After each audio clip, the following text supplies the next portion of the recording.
Hello and welcome back to the Tuesday Checklist. Yooka Laylee and the Impossible Lair is out on PS4 this week, a charming side-scrolling platformer where technically, if you're good enough, you can take on and beat the aforementioned Impossible Lair right at the start of the game.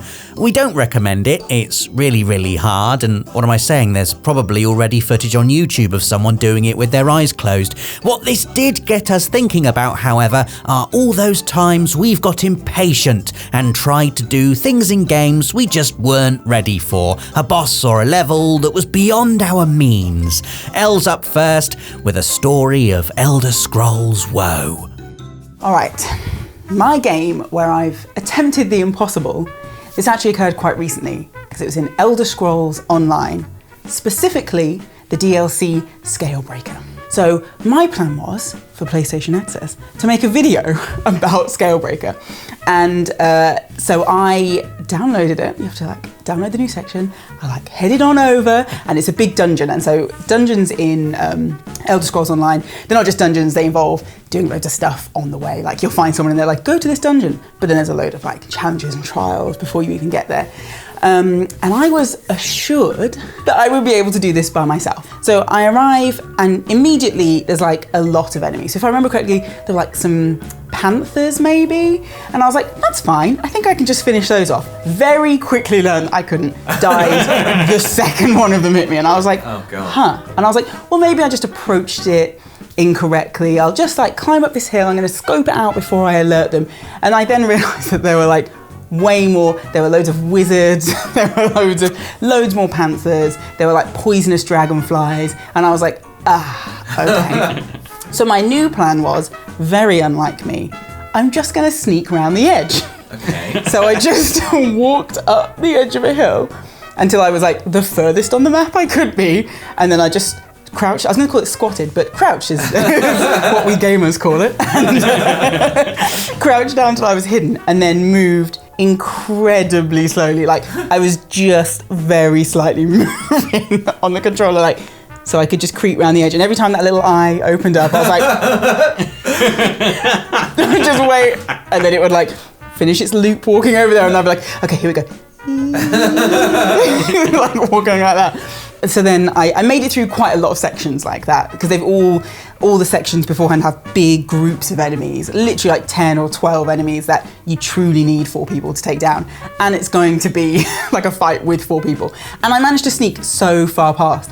Then the final section before the entrance to the dungeon, I ended up having to, because it curved inwards to a choke point, and so I had to creep back down, and then one of them saw me, and then all hell broke loose, and so I had to run. So I'm just sprinting while stuff swipes me from behind. You keep just seeing the screen flash red as I get hit more and more, and then I'm desperately waiting for it to let me open the door, because whilst you're getting hit, it won't pop up with the prompt to open the door. Oh. So I'm just trying to move so that I can, for 1 second, not get hit, and then I managed to open the door. So I made it in. So they're all ravenous beasts outside. So I was really proud of myself. I was like, do you know what? Maybe I can do this. I was like, I probably won't be able to defeat the dragon at the end, but this creeping method is working surprisingly well. So I get into the next area. Some people come and join me, the people I spoke to earlier. I was like, I could have used you on the way here. How did you get here? But that's fine. We're all here now. And there's just a woman standing in the middle of this big kind of cavernous space. And I was like, cool, one woman, this is fine. And then she's starts to get really angry, and she's like, right, now I'll show you. I think it was a more dramatic line than that, but, and then they all run out. So at this point, they're like, see ya, and just run out the door. And I was like, oh, so I don't even have the NPCs with me now. So this is great. No. So I was like, well, she's still just one person. I was like, it might take me a little while, but I can probably just cheese my way through.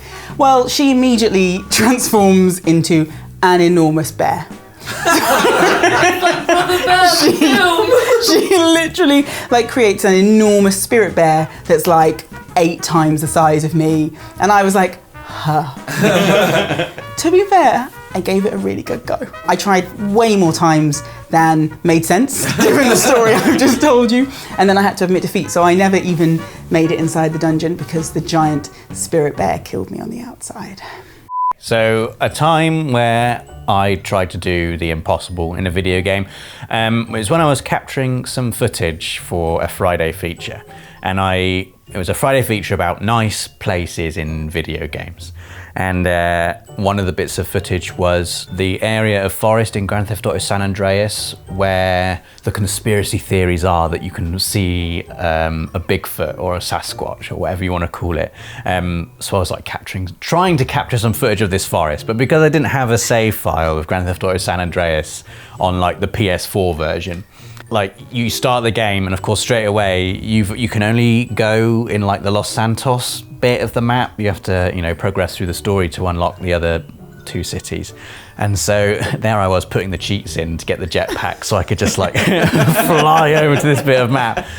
And I've forgotten the fact that at that stage of the game, if you somehow manage to cheat and get into the bit of the game you're not supposed to be in, you instantly get a 5-star wanted level. Yeah. So I was just like there with CJ, like skinny default CJ in his white. I was going to call it a vest then, but I think I called it a vest in the video and got really told off. Like it's not, I don't know what it's called. That thing he wears right at the beginning, a white tank top. Yeah, maybe. Yeah. Singlet. Not a vest. Yeah. A white top and jeans, just like with no, you know, he's got no muscle or anything. He's like basic level 1 CJ, just kind of flying in this jetpack, and all of a sudden there's just like an army of SWAT helicopters descending. All I wanted to do, I didn't even want to commit any crimes. I wasn't even murdering anyone. I just wanted to walk through this bit of the forest, just get some nice peaceful footage. And so it came down to me trying to discover a route that I could get into this forest as quickly as possible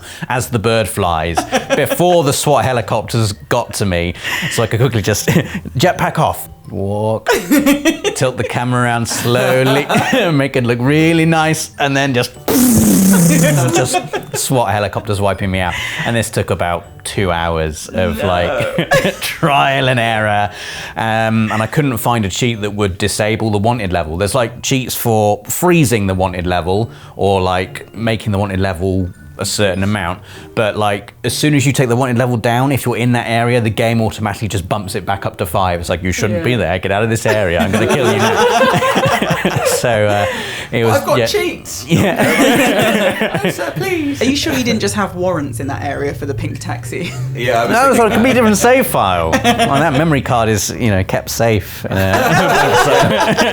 the FBI. Yeah. Probably, yeah. So that was my afternoon, basically, was each time I'd get maybe 3 or 4 seconds of decent footage of just like, and you can see it in the video, it's quite a nice minute-long sequence of, I've put like nice peaceful music on it, and it's just CJ walking around the forest, and it looks great. But yeah, in reality, every time you were seeing CJ seconds before he was mowed down by like SWAT helicopters with like whatever guns they had. So yeah, don't go into the areas in GTA San Andreas you're not supposed to go in before you get there in the story, because the game doesn't like it and it will kill you. The impossible then. The impossible, it means many things to many people, but to me, what immediately sprung to mind was my first go at Bloodborne, which can seem impossible, you know, to some people. And it was my first go at a, what do we call them now? Hardcore action RPG game. That is what we call them. Yeah, not Souls-like. And I loaded it up for the first time, and having never played a game like this before, all I knew about these kinds of games was they're very hard, you've got to expect to die, and, you know, like, just prepare to be challenged kind of thing.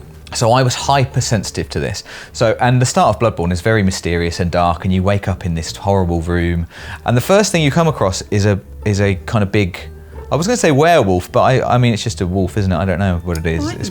Is it a werewolf? I do too, but I don't know why. I don't know if that's officially what it is.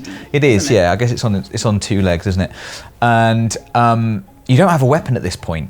But I was very prepared for this. I thought, obviously, I'm going to, you know, I don't have a weapon. all I've heard about these games is how hard they are. So I was very, very careful. As soon as I saw it, I was like, right, okay, I know what's going to go down here. Practice dodging. Let's see what we can do. Tried to attack it a little bit, and I did do some damage to it, but it was doing a lot more damage to me. And somehow, I think I must have like accidentally unlocked or something from it, and just realized that I could just run away. And not even backwards, not back the way I came, but forwards. And I managed to run out into the world and on into the game. But I didn't have a weapon. I didn't have a weapon. I was like, hey, I'm pretty good at this. I didn't die. I didn't even have a weapon. I've prepared myself for what's to come here. This is pretty good. So I'm out in the world. I'm looking around. I'm really fascinated by it. And but there are enemies, and I still don't have a weapon at this point. So I just keep running. I'm like, maybe this is it. And so I just keep running. I'm like, maybe I did run back. I ran back because I was like, maybe I've missed the weapon, like near the start. Yeah. Reread all the little like cherubby messages, like nothing about. They tell you how to attack and stuff, but not how to use a weapon. I'm like checking my inventory to make sure, like, have I definitely not got a weapon? And just kept running around, and I was picking up stuff. I picked up some like blood vials and like pebbles. And I was throwing pebbles. They're not weapons. And just circling around, and eventually you get to a certain point, like, you know, on like the sort of high street, Bloodborne's high street, where they're, and I just running around, being followed by like a whole bunch of people with like flaming torches and stuff. Eventually, I am killed. At which point you go to Hunter's Dream, where you get a weapon, and it's very clear that really you're just supposed to be killed right at the start. It's like as soon as it's happened, it's like a great relief, and it's like a learning. I really like it because it's like a learning experience. It's like the game saying, "You're going to die in this game. That's okay. Like, we've planned for that. You know, it doesn't mean you're doing badly."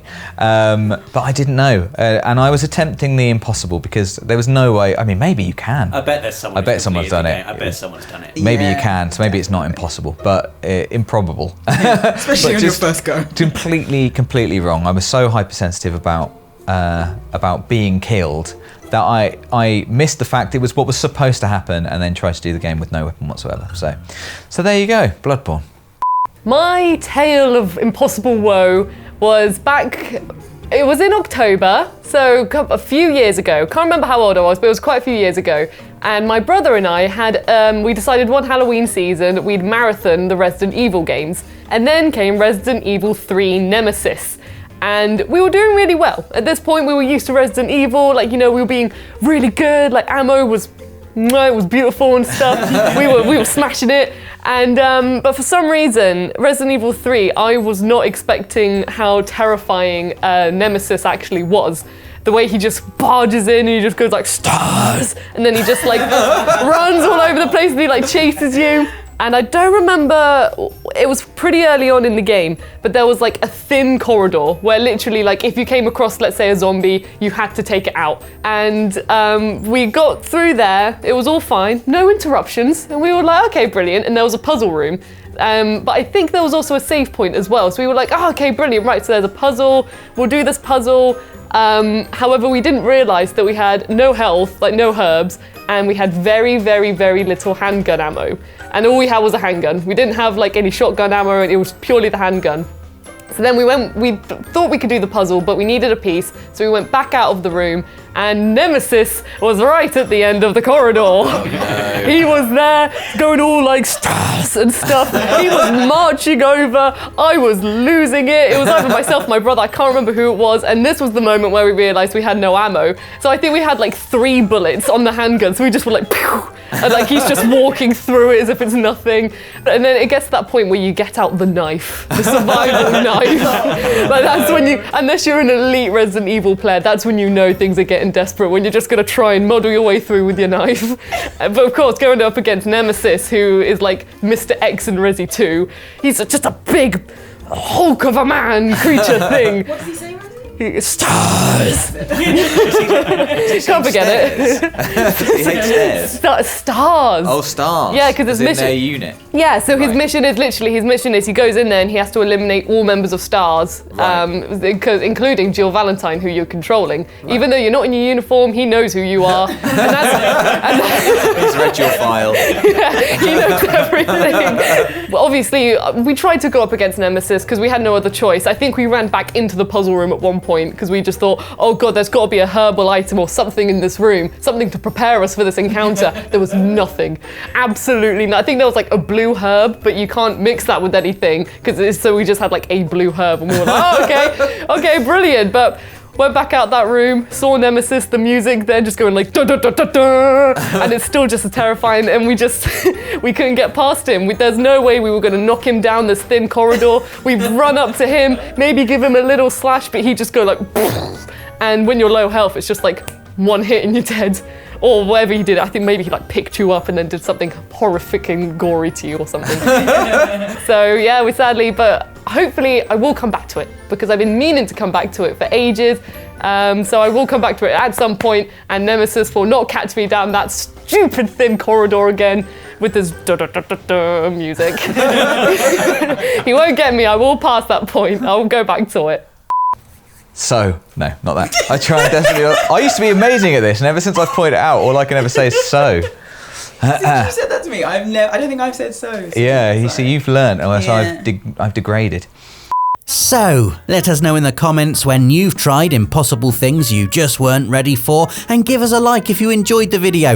Then click the notification bell so you're always up to date with everything on the channel, and join us again next week for another Tuesday checklist. For the players.